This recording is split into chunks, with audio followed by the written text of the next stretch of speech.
Good afternoon. Good afternoon. I'm Stephen Pryor. I serve as Governor McKee's Commerce Secretary. Very proud to be with you today. Ladies and gentlemen, today we announce that we have a plan to breathe new life into the Superman building.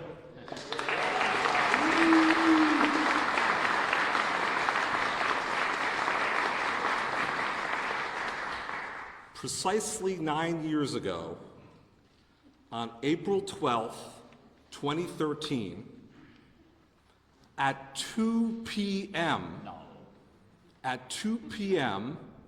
Bank of America completed its last workday in the Superman building. Exactly 9 years ago. It's been dormant since, despite some good efforts.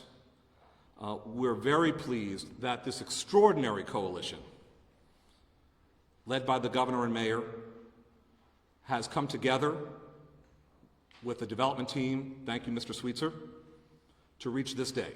Now, there are many days ahead of us. All what we're going to describe today needs to be executed and enacted through government panels and through developer actions, but we are very encouraged that we've reached this point. This is a $220 million project.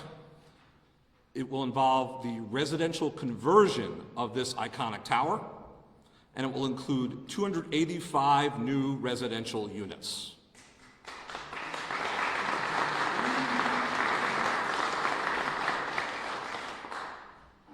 Truly an extraordinary coalition, and we're so grateful to our elected leaders, plural. We're going to introduce all of them. It is a significant program today, but there's a lot to say and a lot of recognition to be offered, and it certainly starts with our governor, who in this very room months ago, meeting with Mr. Sweetser and our teams, declared that we had some tough negotiations ahead, but that if we took them seriously and we each bargained hard and we worked on behalf of Rhode Islanders, we could get there with a deal that protects the taxpayers and does breathe new life into this building. So it is my true honor to introduce Governor Dan McKee.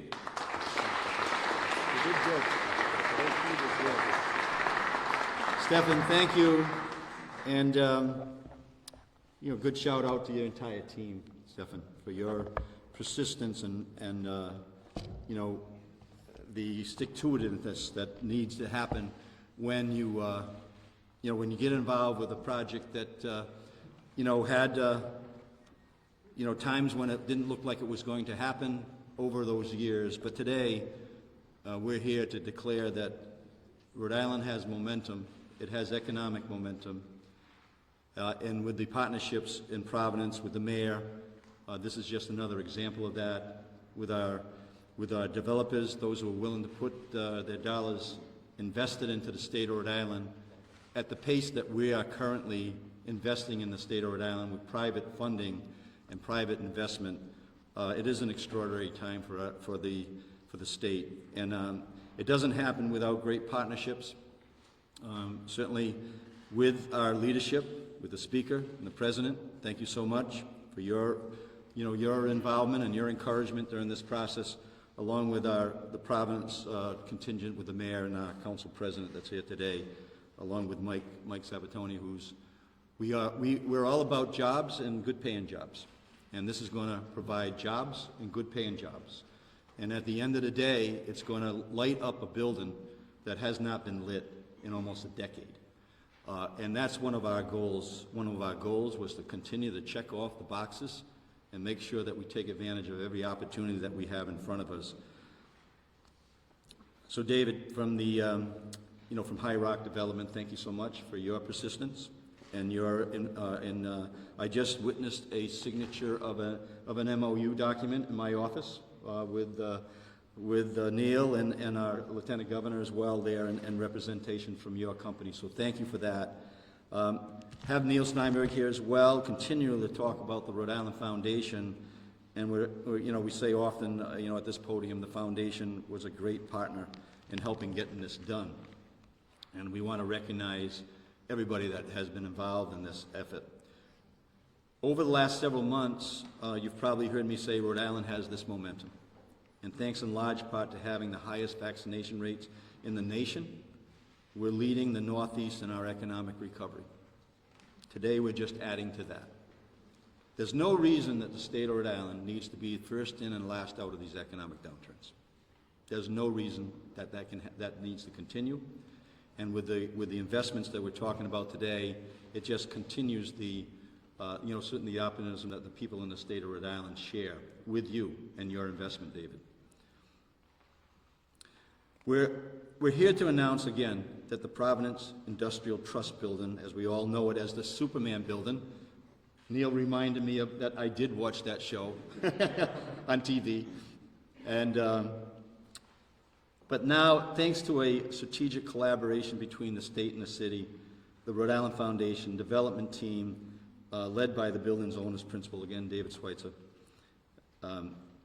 we finalized the plan, a $220 million project to convert this long vacant yet iconic tower into 235 residential housing units, 20% of which will be deeded as affordable housing. What is that going to mean to downtown Providence? It's going to breathe life into that. Then we take care of the bus transportation, Mayor, right? And then we are moving ahead in a good direction, right? And that's the next on the list to check off. So this is a really big deal for everyone that's in the state of Rhode Island. Housing, again, I'll repeat, how can we expect our sons and daughters to stay in the state of Rhode Island with us unless they have housing they can afford to live in, an economy that can support their families, the jobs that will make that available, and an education that will actually make all that happen. Because of everyone here today stepping up and working together, we've made it happen. And I emphasize we. The rehabilitation conversion will result in over 1,500 direct construction jobs throughout the project. We like that, Mike?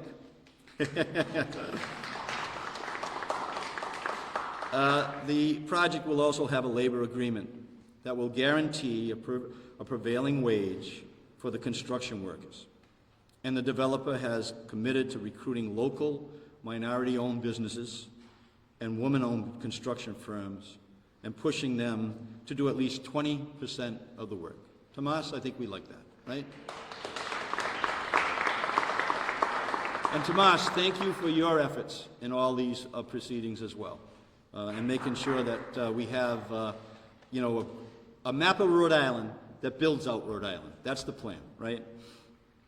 Our state is rebounding, and the news like this makes me more confident than ever that we will emerge from this pandemic stronger than we went in. And as I've said, Dr. WJAR said it best when I was at a child's behavioral health, mental health conference, and he was asked the question. And by the way, I'm very proud that Dr. WJAR was part of our transition team and helping us with the vaccination. But he said, when are we moving back to 2019?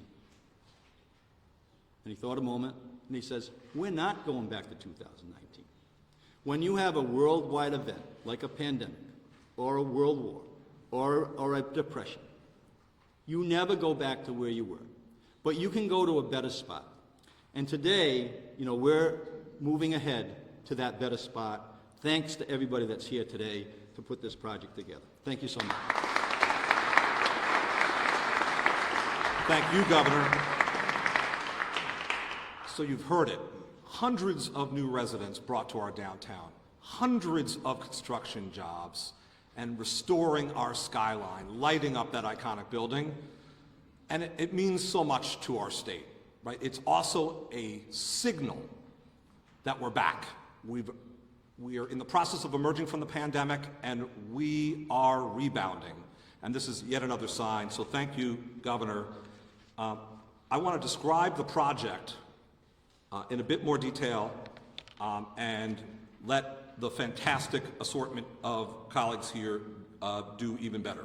285 new units, 20% affordability. We thank David Schweitzer and Zach Darrow for a vigorous negotiation and enabling us to double the number of units originally proposed, up from 10% affordable to 20%. and deepened affordability in the additional units. We're pleased that, rightly, this is how a negotiation works. The developer proposed a subsidy at around $48 million of state investment. We were able to reduce that amount together, working together in partnership, reduce that amount by 45%. The state's contribution will now be $26 million. That's only 12% of project costs. Enormous credit to the developer, to David and to Zach, for making that possible. The project will be LEED certified, meaning that it will meet certain environmental standards thanks to the determination of the developer and work with his architectural team. There will be a commitment, best efforts commitment to MWBE contracting on the job. You heard from the governor that would be, the goal would be 20%. There is an anticipation of the construction activity occurring under a project labor agreement. Under a PLA, we will ensure that there are well-paid construction jobs, 1,500 plus, in this project. We are also pleased that if the project performs at a high level, there's the possibility that the state will receive some repayment based upon its amount of investment. It's a terrific project. All these new residential units right in our downtown, lighting up this building, an affordable component, environmentally sound, and I want to salute David Sweetser and his counsel, Zach Darrow, for stepping up in one additional way, which is an important early gesture, which is that, Karen Santilli, there'll be a contribution of $500,000 over the initial decade after the building is up and running, about 3 years, about $500,000 to Crossroads to support our community of individuals who are homeless.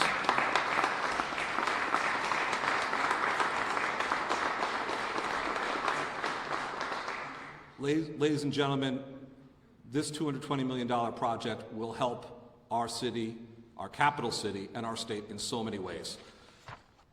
We have a program of many participants because the fact is that it couldn't be possible without a General Assembly that has given us the tools to get this job done using existing tools, without a partnership with the city, and a very unusual partnership with the Rhode Island Foundation. Not unusual that we would have such partnership, but for a project of this type, and with the building trades.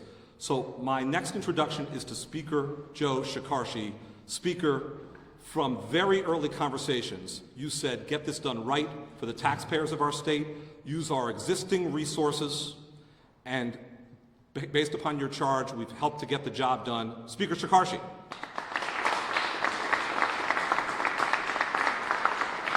Congratulations. Thank you, Stephen, Secretary Pryor. It's always said that nothing good is easy. And this deal was anything but easy. So I really want to congratulate the governor, Secretary Pryor, his team, for staying on top of this. There's many people we can thank, and I will acknowledge them in a minute, but I really want to say the important thing that made this deal very palatable, very supportive from my standpoint, from the House standpoint. There is no new allocation of state funds. That they were able to craft a deal. Mr. Schweitzer, your able counsel, Zach Darrow, your lobbying team, the whole Darrow Everett posse, as they call them, which somehow always follow me around. But nevertheless, they got the job done. There's no new allocation of state funding. There may be some enabling legislation authorized the City of Providence regarding a tax treaty. But beyond that, they were able to work within the existing structure. I'm extremely excited looking at our new soon-to-be housing secretary, who's the housing czar, Josh Stoll here, that there's an affordable housing component. Critical. I think this is going to be a model of how we do these big projects. There will be affordable housing components. We're talking about, there's my good friend Joe Paolino, who also is a big supporter of this deal, talked about the relocation of the train station with an affordable housing component. So I look forward to working with everybody as we move forward. I'm excited about this. It's a good day for Rhode Island. I want to thank so many people involved. Mr. Schweitzer, obviously you for standing up and making this commitment to Rhode Island. We look forward to working with you for a long time to come. Neil Steinberg, the Rhode Island Foundation. Nothing in the General Assembly happens without my good friend, the Senate President, my partner in the General Assembly. We work together on so many important issues, and we're proud today to stand here and support this great deal. I'll let him speak for himself in the Senate. Of course, Mayor Alorza, as you conclude your tenure as mayor, you're going out with a bang, and those are very good things. Council President Igliozzi, another constant voice of always supporting Providence. He's the fair and balanced and logical one in the city that I talk to regularly, and he gets things done. So thank you very much, John, for all you do. And of course, Mike Sabatoni, thank you for stepping up. Thank you for a project labor agreement, because that's so critical that we work, and that's just what it is, a project labor agreement where parties agree. That's the way we get things done, by collaboration and working as we look forward to this. It's an exciting day for Rhode Island.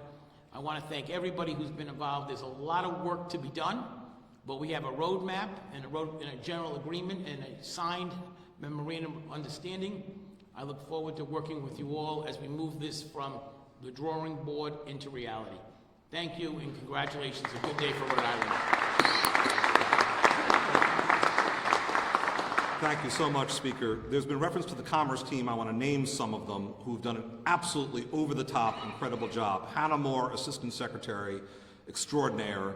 Jeff Miller, Head of Investments. Chris Fragamenti, our outside counsel. I don't know how you all are getting any other aspects of your jobs done, but you're doing an incredible job. Bonnie Nickerson and Keith Stokes of the city. I know Mayor Alorza joins in me in thanking them, and many colleagues of the city who've gotten the job done. You've heard the reference to housing.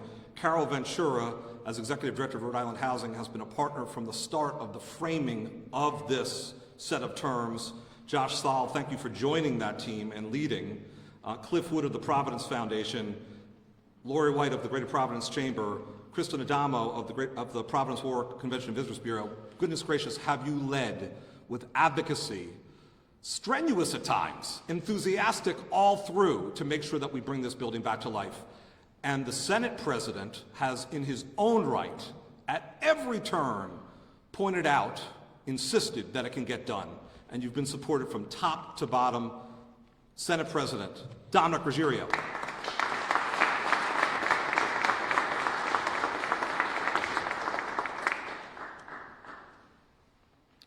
Thank you very much, Mr. Secretary. This is an absolutely great day, not only for the city of Providence, but also for the state of Rhode Island. It's been a long time coming, obviously. I remember meeting Mr. Schweitzer about 10 years ago.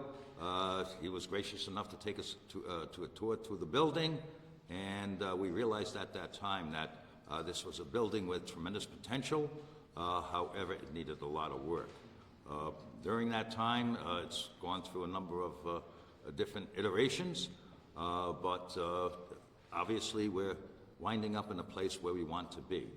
I want to thank everyone involved, and I'm certainly not going to mention all the names that the Secretary mentioned, but I want to commend the Governor and his staff. Obviously, this is the third administration that's dealt with this particular issue, and they're the ones that got it done. And I want to thank you, Governor. I want to thank your administration. I want to thank the Lieutenant Governor. I want to mention my colleague, Josh Miller, Senator Miller, who is the chair of our H&HS committee. He has been, he's been on this issue, and I don't think there was a week that's ever gone by that he hasn't talked to me about what's happening with Superman. This is a great day for the state of Rhode Island, as I said. It's a great day for the city. It's going to provide jobs. It's going to provide affordable housing. And I want to commend the mayor and his administration for getting to the finish line on this. So I want to thank all the advocates. I know Joe Paolino was a tremendous advocate of this particular process. And obviously, they use the money through the programs that we have established to make this thing to make this venture happen. So I want to thank everyone for their involvement here.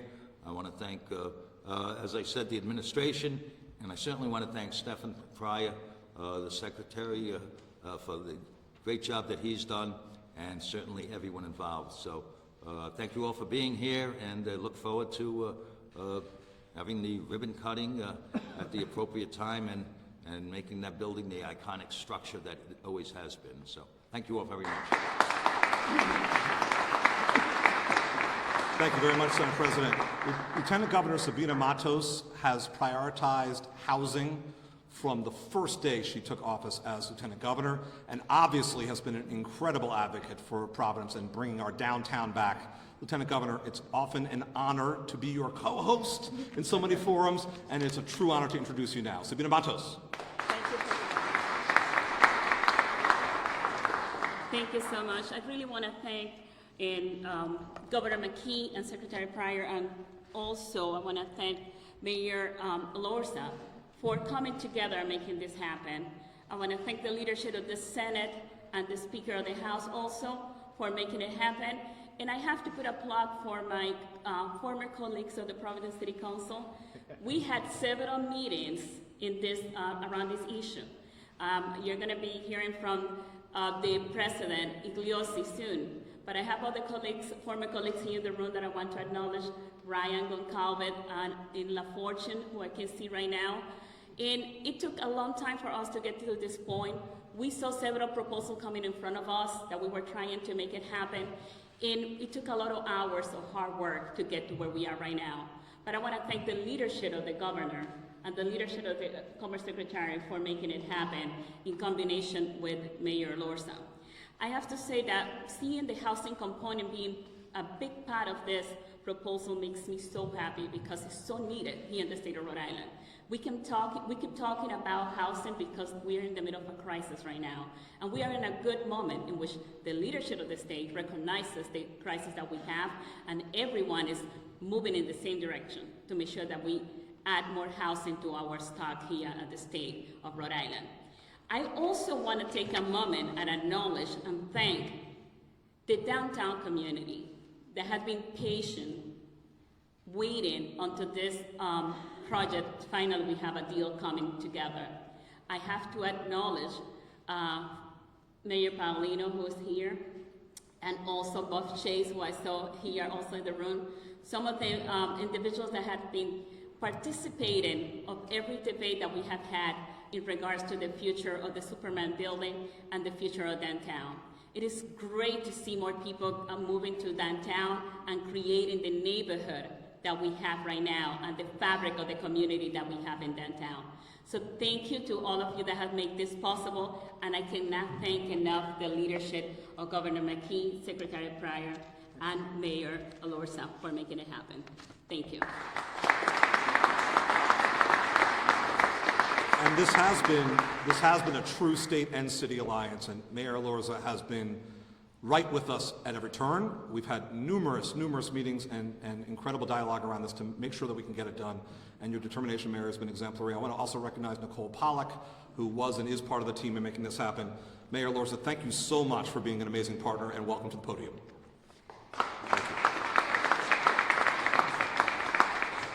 Good afternoon, everyone. I want to add my voice to the chorus and recognize the governor. The governor has been supportive of this from the very beginning. Congratulations, and really job well done. You know, there's so many players and so many stakeholders that played a role in making this happen. You know, all of them have been named, and everybody has played a crucial role. Some have played roles as counselors, you might say as coaches, as general managers. But as Bill Belichick always says, all the credit goes to the players on the field. And there's a point guard, there is a quarterback that has steered this process and got it over the finish line, or over the end zone, we might say. If it wasn't for the dogged determination of Stephen Pryor and his team at Commerce to corral all of the parties, keep everyone aligned and engaged, this would not happen. So I'm going to ask everyone to please once again join me in giving a big applause for Stephen.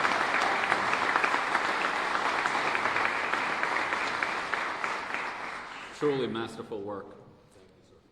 I think that all of us have had this experience where we're driving south into Providence, and let's say we've been away from home for a while, as we're on 195 South, and you look out over the horizon and you see the Superman building, you know, you feel that sense that, all right, I'm home, I'm getting there. And so the Superman building is a building that we all have a connection to, we all feel attached to it. In no small way, it's a symbol of our entire state. And while it has laid empty for 9 years, we've all felt concerned, and it's tough to feel upbeat, in spite of a lot of reasons for feeling upbeat, when that building is empty. Well, that's why today is such a big day. We know we're going to breathe new life in that building, and this project scratches so many important itches. Many of the folks have mentioned that housing is going to go into this space. We know that we are living through a housing crisis, and we need new units at every scale, at the high end, at the low end, and everywhere in between. And that's exactly what this is going to provide. I think it's fairly unprecedented for 20% of the units to be set aside for affordable housing. That's a concession that the team made throughout the process, and something that my team was insistent on in advocating throughout. I want to recognize Bonnie and Keith Stokes, Bonnie Nickerson and Keith Stokes, who have been the lead point people on my team, along with Nicole in this process. So thank you for getting us here. Along with affordable housing, you've also heard that this is going to create good-paying jobs across the board, and also for the WMBE community. The commitments that the developer has made to do everything possible to get WMBE projects into this larger project is really commendable, and we're excited about that. Now, we also know that the Superman building doesn't stand on its own.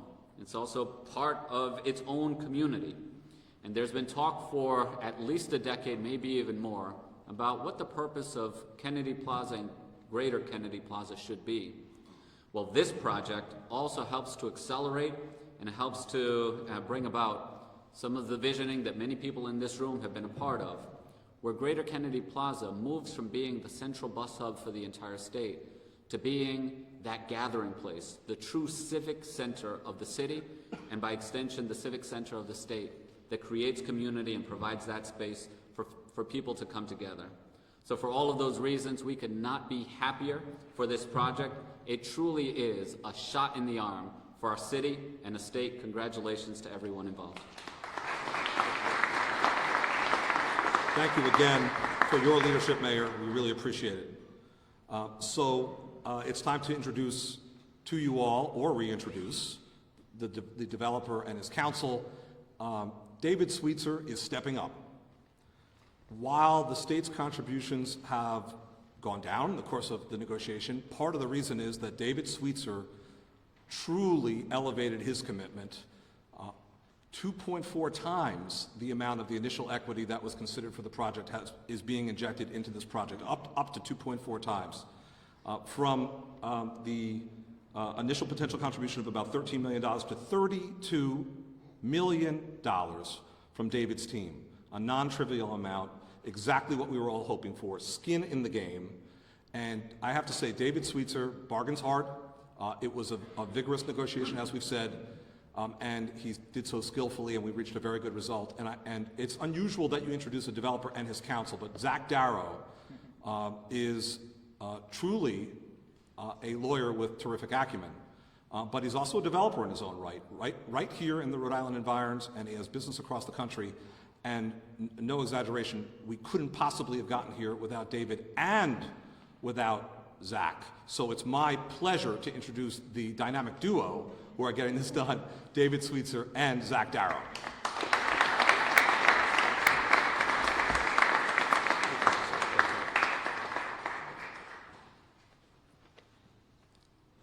Thank you, Mr. Secretary. Nice to see those who I met before again. Nice to see those who I have not met yet, but I hope to soon. Good afternoon. This is certainly an exciting day, and it's good to be with you. When our group first purchased the building in 2008, we were bullish on Providence and Rhode Island. Looking back, that seems like a long time ago. And certainly many changes have happened since then. But what's never changed are our views on Providence and Rhode Island as a good place to make investments, and we certainly remain bullish today on downtown Providence. We finally met a moment where all of the necessary stars aligned and everybody has come together to harness that moment and create the next 100-year future of this building. 111 Westminster will once again contribute to Rhode Island's economy, serve as a beacon of prosperity and growth in its skyline, provide much-needed housing for Rhode Islanders. All told, the redevelopment of 111 Westminster will create 285 residential units, 20% of which will be dedicated to affordable housing. You know, it's just an aside here. I do have a very strong commitment, both personally as well as financially, in Providence. I remember when I was a young kid, only a couple of years ago, my mom and dad, when we'd want to celebrate, we kind of had an affinity for Italian food, and we would either go to the North End in Boston, I grew up in Massachusetts, or we'd come to Federal Hill. And my dad died when I was young, but my mom would keep that tradition up, and we'd go to one of the two to celebrate. So when I bought the building in 2008, I went to my mom. I said, "Mom, I bought this building called the Superman Building." "Oh, I've seen that show." No, Mom, different building, but right, same name. "Ah, terrific. Do you think we can go and have some dinner there, Federal Hill?" I said, "Mom, when that gets repositioned and redeveloped, I promise I'll take you to dinner at Federal Hill again." Well, I signed some papers on the way over here, literally an hour and a half, two hours ago, in Zach's office. And on my way over here in my car, I called my mom, who's still alive, God bless her, at 88. I said, "Mom, we're going to Federal Hill."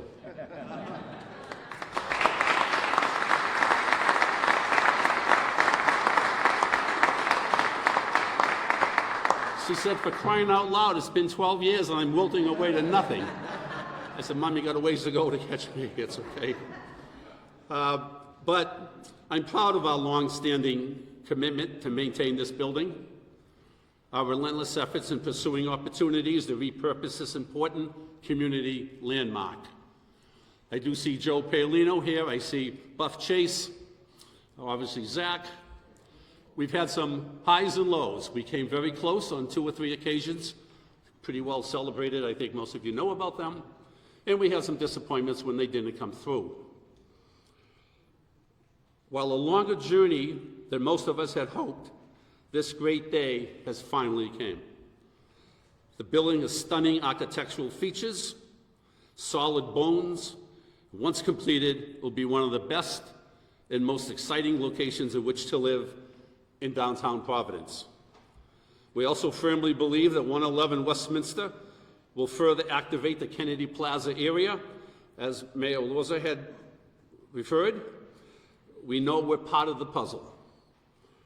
We want to bring back additional vibrancy and economic activity to a key area of the city. I want to thank this administration, in particular Governor McKee, Commerce Secretary Pryor, for their steadfast support of this project in bringing new solutions to the table and solve a very complicated problem. I also want to thank Mayor Alorza, Council President Igliozzi, and the City of Providence for their support of the project. Thank you, Rhode Island Housing and the Rhode Island Foundation, for your support as well. Lastly, I want to thank my development team, led by Zach Darrow, who has been a tireless advocate for this project over the years. Working together, we will bring this building back to its original glory. We look forward to the process along the way. The building will also create countless construction jobs and be a community gathering point for the residents of Providence and the great state of Rhode Island. We cannot be more pleased to be standing here today with the governor and other community leaders. I can assure everyone in this room we're 100% focused on getting this job done. And I hope to see you in Federal Hill.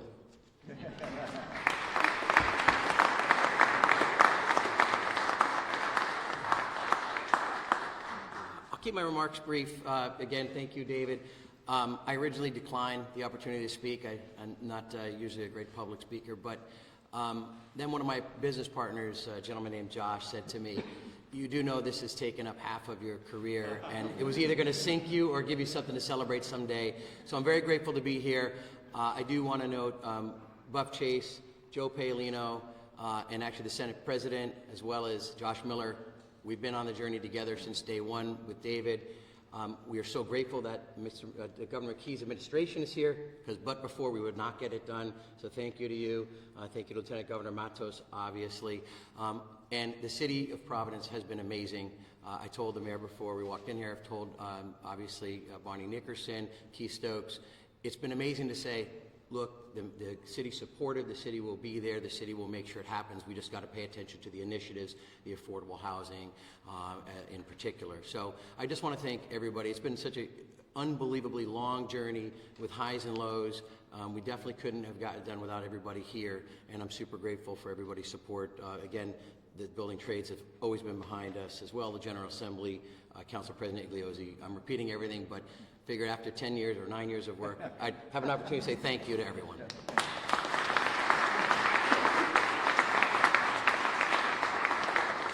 Full disclosure, this deal nearly fell apart multiple times in the course of a 6-month-plus negotiation, and Zach Darrow was exemplary, representing his client, but in helping to keep this deal together and getting to the right conclusion. So thank you again. Council President John Igliozzi is next, and very often at a big ceremony like this, you recognize dignitaries and there's an element of courtesy. Council President Igliozzi was right there with Mayor Alorza and myself, committing to getting this done from the earliest conversations, and has been a partner and a cheerleader. We're so grateful. Councilman John Goncalves is also here for your award. We are so proud, Councilman. You happen to be my councilman too, so I have to get that plug in. Council President Igliozzi, thank you so much. Come on up. Wow, this is unbelievable. First of all, thank you, everybody. It's here for Stephen Pryor, Secretary of Commerce. Unbelievable, right? You know, and also, by the way, Governor and his team, he got it done. Congratulations, Lieutenant Governor. We've had a journey together. Of course, the Speaker and the President, and of course, Mayor Alorza and his team. Can't do it without all you folks. You know, I'm speaking from my heart, from the people of Providence. Zach, I've known all the trades, Mr. Paolino, everybody involved, of course, the building trades, Mike Sabatoni. At the end of the day, all these folks here have one mission, and one mission is to make Providence and the state the best place to live. And I gotta say thank you very much. I also have to acknowledge my council colleagues, because they're gonna be in this scrum with me later on, which is, we got the Chairwoman of Finance, Councilman Joanne Ryan over there, we have Councilman Goncalves, we have Councilman LaFortune, and my other council colleagues down here, I actually see a former Councilman Cliff Wood in the back over there. And all of them, we're all gonna put our shoulders into this conversation, because from the beginning, we knew that this is important to all of us. And it is. And I'm really humbled, and I'm really, really honored to be here. And for me personally, because one of the first things I ever did when I came way back when, mostly, I probably don't look as old as these folks, but when the first thing I ever negotiated was actually the tax treaty for the Providence Place Mall. That was the first thing I negotiated way back when. And today and tomorrow, I'm lucky enough now, and as a bookend of my career, that I'll be negotiating and passing a tax stabilization for the Superman building. And I am so honored that I've been given that privilege and honor to help City of Providence develop where it is today. And what two great people. It's amazing. It is so amazing. And of course, let's talk about really what's amazing. A true public-private partnership, isn't it? Really is. And Mr. Schweitzer, and of course, Zach. Mr. Schweitzer, I met him 9 years ago, 2 administrations ago, 3 councils ago. And I'll tell you something. I want to thank you, by the way, on behalf of my colleagues, people of Providence, and my constituents. Thank you for stepping up. Thank you for believing in Providence. Thank you for thinking of Providence, and willing to continue to develop in Providence. Because without you and all these fine folks up here, we wouldn't be here today. So I want to thank you once again, Finally, I'm just going to say, I look forward to the ribbon cutting. I look forward to going to Federal Hill and having something over there. Maybe come to Silver Lake sometime also. We got a couple of good restaurants. With that, thank you all. God bless. Congratulations. Great day for Providence and Rhode Island. Thank you. Thank you, Council President. Two very important remaining speakers. An exceptional part of this whole financial framework is being offered by the Rhode Island Foundation. Neil Steinberg will tell you about the reasons for his personal commitment and his institutional commitment to this project. But Neil stepped up to finance against the state's Rebuild Rhode Island tax credit and to bring financial value to this transaction in a way that's truly unusual for a foundation. Neil Steinberg, please come on up, and we congratulate and thank you. Thank you. It's great to be here. Everybody's talked about what an exciting day, what a long journey it's been. This can only happen in Rhode Island. This type of partnership where we can get all of these players together in one place, we can get all of you in the audience in one place, move something forward and celebrate at the same time. You've all heard all the congratulations. I'll double them. The governor and his leadership, Stefan spending 120% of his time on this, David Sweetser and Zach Darrow obviously sticking with it. My observation was what started as negotiations, not always on the same page, now a true partnership, I think, with the state, the lieutenant governor and the governor. Certainly on the city side, we are a city state, the mayor, council president, and everybody else involved. The state leadership that we have that is steadfast, that on behalf of all of us held the line on what financial risk we were willing to take. Senate President and the Speaker, and as everybody's noted, with Mike and his team, all the jobs. The Rhode Island Foundation, as you know, lives downtown. You can see our building from here, the old train station. So we're an anchor there. Every day we would look across and see this other anchor empty. All the plans for Kennedy Plaza, all the vibrancy that used to come out of this building, now on the horizon. Stefan mentioned a personal connection. Some of you know this. 47 years ago, I started my career on the main floor in that building. I worked there when it was Industrial National Bank, excuse me, Fleet National Bank, and Bank of America, and led it there. It has been sad to me to see that iconic building empty. So this is an opportunity to not only have jobs working on it, to have people spilling out. We talked about it yesterday. People coming out, going to stores, going to restaurants, going to events, to move forward with all the different plans that have been proposed for Kennedy Plaza to make that vibrant and go all across the downtown area. So it's very exciting. We think it will add a lot. The foundation, the Rhode Island Foundation, is very pleased to be able to provide financial support for this project. It makes sense. It's prudent on behalf of our stakeholders. And I can't resist saying this. The governor referenced, we were joking about, we were old enough to watch the old TV show. And if any of you ever saw that, many, many years ago, it opened with a line that I hope we can use when we open the building. And it was, look, up in the sky, it's a bird, it's a plane, it's the Superman building. Thank you.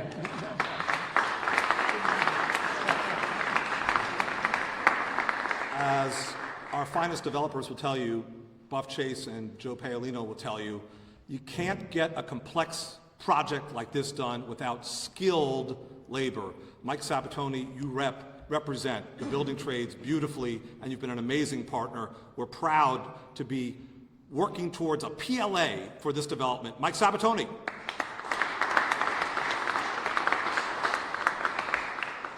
Well, as most of you know, when you come to events like this, if you see me, that means it's over, because I'm last. And you'd think as the labor guy I would have negotiated a better seniority clause up until this point, because mostly everything's already been said. But just to echo just a couple of quick things. Governor, Stefan, Dominic, the Speaker, Mayor Lorza, everybody up here. Things don't happen like this by accident. They have to have three components, sometimes four. They have to have business, they have to have labor, they have to have government with vision, and they have to have community buy-in. And when we do that, and you look outside at this skyline, good things happen, and good things are going to happen again with the Superman building. The building trades have always been supportive of repurposing this building. I did an interview a few years or so ago, and someone said, well, why don't we just tear it down? And I know I bumped into some people. I said, I liked your quote in that article, and the quote was, if we tore that building down, the city of Providence would look like it was missing a tooth. So we had to fix it. The PLA offers business opportunities for local businesses, minority businesses, but it also offers career paths for minority men and women, most coming from the city of Providence, the capital city, to start their construction career on a significant project such as this, because this will create significant number of jobs across all of the classifications that we represent in the building trades. So in closing, I will promise this: it will be done on time, on budget, and commit to you, Mr. Schweitzer, that this building will be brought back to its magnificence for sure. So with that, I say thank you, and let's get going. Mr. Alana Cerrone for questions. Governor. Mr. Schweitzer, when did this all come together? What podium, please? I'm sorry, we didn't get the podium. When did this all come together, and what made it all come together?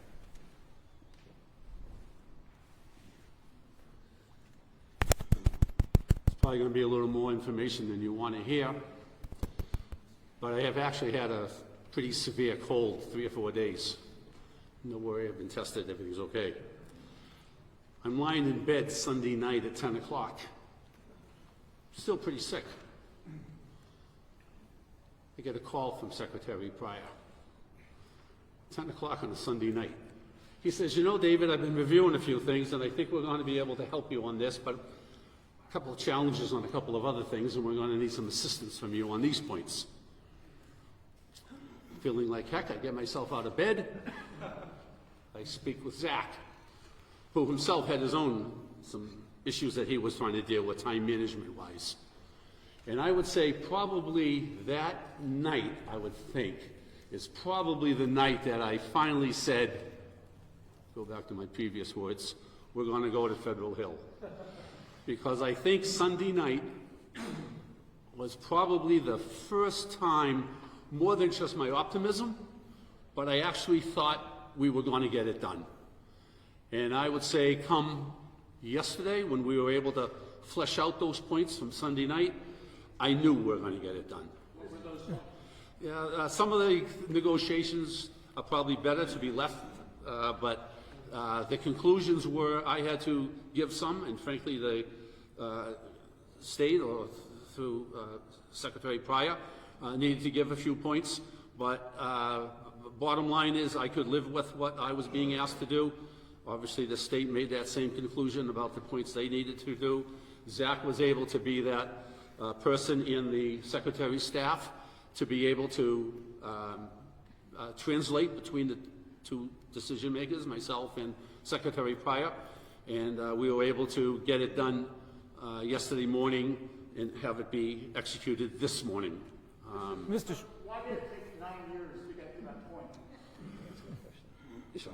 Yeah, just because Dave's not feeling well, and as you may know, I've been around for the 9 years. It's just a matter of, I think David mentioned the moment of everything coming together, that perfect moment with the stars aligning, whether it be the need for housing, whether it be the appetite by the state, whether it be the interest rate environment. A lot of things have to come together to make a project like this work, and it just so happened that we're at a time now where all the stars do align and everything is able to come into motion, whether it be the state's participation, the cities, the market, the demand. So it's really just a function of things coming together, and over the years, certain things fell out. Mr. You from Greg Smiley has expressed on Joe Canino's TV show last Sunday that it was the posture of your firm that was really holding this up.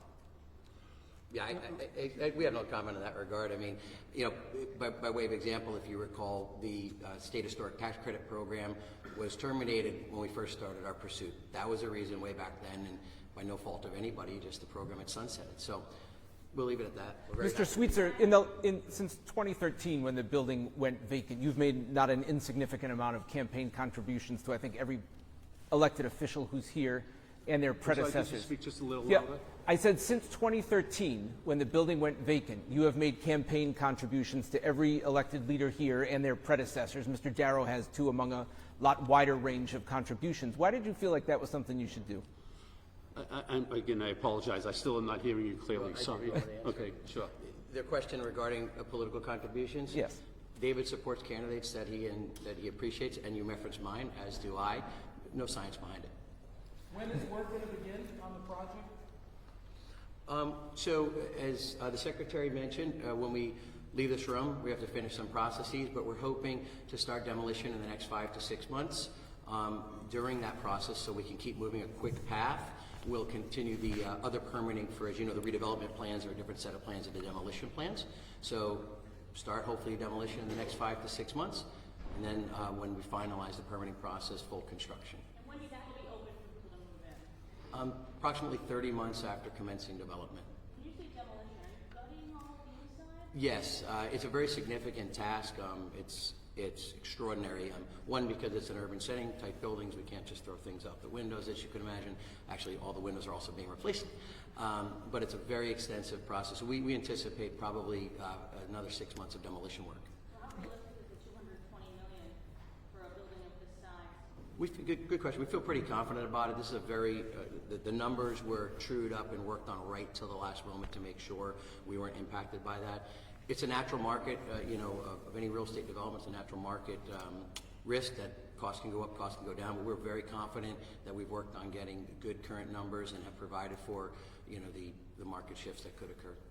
Go. Sorry,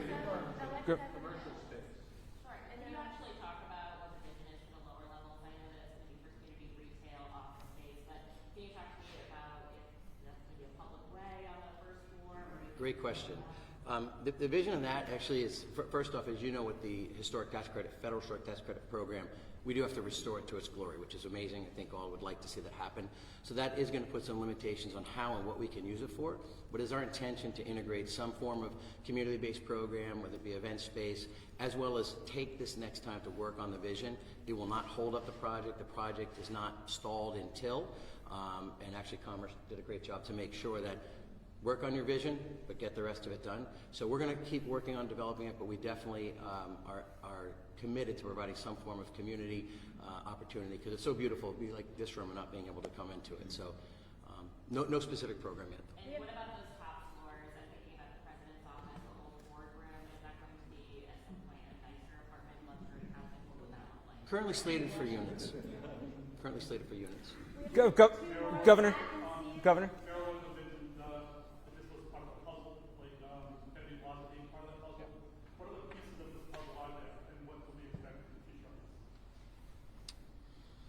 So, I mean, this is complex on so many levels. Just pulling the deal together was complicated. So that's one puzzle aspect to it. The other is that Providence downtown is transitioning from, mostly commercial space to more and more residential space. So along with that come all of now it's a residential neighborhood, comes all of the amenities that neighborhoods have. The shops and restaurants, the bars, the nightlife, the active sidewalks, both during the day and during the evening, as well as the public space that people want to enjoy.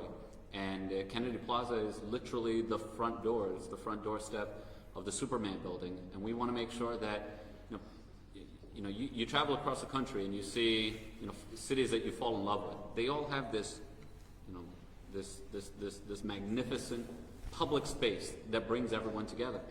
We don't have that in Providence. We have never had that, a place where, regardless of where you live, everyone feels connected to. But that's the potential that Kennedy Plaza has, and it just works so well as this project gets developed. The various phases of developing Kennedy Plaza also gets developed as well. Yeah, so we've laid out our vision for Kennedy Plaza. Bear in mind there's also a $30 million food hall that's being constructed as we speak, right on the perimeter of Kennedy Plaza. And what we want to have is a dozen or so amenities. So whether you're a young person, elder person, there's a draw and there's something for you at Kennedy Plaza. And I'm sure that as this building gets built out and and populated, you know, the folks that are there are going to be a big part of it as well. So this is really something that brings the entire community together. And, you know, I'll only be here for another 9 months. You know, whoever the next administration is in the city, they'll, you know, add their own flavor and, you know, their own fingerprint to it. But there's nothing but possibilities here. Pat, last question? Mr. Sweeter? Step up to the mic, please. Mr. Sweeter, you run a sophisticated, some would say international real estate management firm. You've got significant access to capital markets. So my question is a two-parter. Number one, why would you take $5 million, say, as just part of it, from the city of Providence, which clearly has financial issues, right? And number two, isn't this really a corporate welfare bailout of a failed investment? Sure. Listen, I can understand the perspectives, they differ. At the end of the day, if you remember, the Rebuild Rhode Island program was established as what they refer to as a gap-filling program, as are all these support mechanisms that have come together. At some point, projects don't make economic sense to be done at all, right? And sometimes buildings get torn down. If you recall, right behind the Turk's Head building, there was a building knocked down years ago, beautiful, historic, iconic, and people wanted to be restored, but it just didn't make sense. So the decision has been made by a community together to say, we want to restore this property. We understand, fully vetted. The state can tell you at any point in time, they brought in multiple professionals to say, can this be done? And if not, what's the gap? That's the premise of the Rebuild Rhode Island program and the various city programs. And when looked at, the negotiation that Secretary Pryor referred to was us getting down to that last dollar. So it would not be accurate or even anywhere near accurate to say that it was corporate welfare, but instead, a community, public-private partnership decision to preserve an iconic structure and provide for the community as a whole. You say community involvement. Where is the, you know, these are the usual suspects. Where is the actual community involvement been? Thousands of Rhode Islanders, when weighed in on 38 Studios, when they talk about the stadiums, have voiced vocal opposition to just this very type of check being written to private developers for their own private property. That's a problem. Again, the programs that were referred to were the tools that were provided, and it's through the elected officials is the answer to your question. Governor. Thank you all.